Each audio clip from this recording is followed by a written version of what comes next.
Mga ka-59, dito ko napagtanto sa sitwasyon na to na ang isang bagay ay kailangan mo lang pala talaga simulan. At kapag ito ay nakita ng ibang tao na maganda ang resulta o ang kahinatnan, maaring sila ay susunod. So ito guys, nangyari nung field trip ng aking bunso kung saan pumunta kami sa Subic, Zambales at ang naging tour guide namin ay ang isang Aita o Ita. So bago pa man siya magpaalam, after ng itour niya kami, nag-prepare na ako dito ng konting halaga lang naman bilang pasasalamat sa kanyang pag-tour sa mga bata sa amin. Thank you, GM.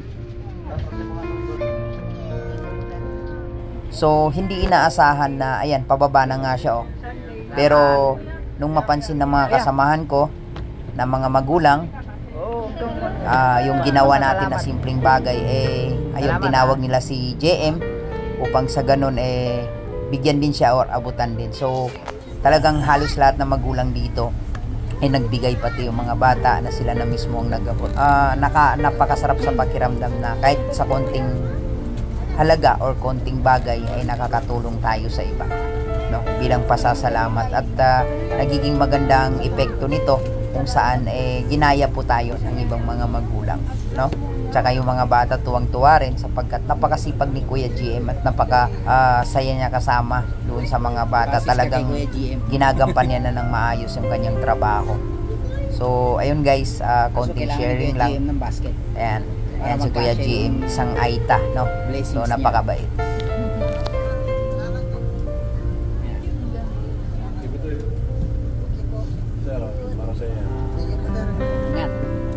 Guys, maraming salamat po sa inyo. God bless po. Sana po sa po. Ingat.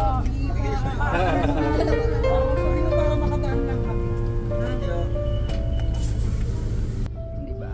Ang laking bagay. Ayan. Karamihan po na ito ay sa talaga sa Subic. Yung pang nila Ismael. Wala tang tahanan nung ito si Papa. Si JM po ang kanyang kung makita niya nandoon sa may CR yung po yung na babae. So lahat po ng family niya, isa yung pangko po. Lahat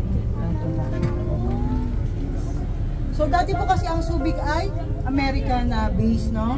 Nung ang Mount Pinatubo pumutok noong 1991 po, no? 1994, so tinapos na po ng American ng mga Amerikano ang paninirahan nila dito, no? Sa Subic and then sa Clark. So ito po isa na iwan, kaya nga po ang Subic ay naging Freeport zone. So binigay po ito. Grabe na naman yan.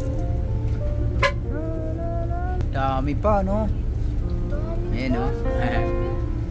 Sa bagay, matatapos na kasi yung school year kaya pinadali na rin yung MPL3. Yun na si Kuya GM. Bye-bye, Kuya GM. Ayan.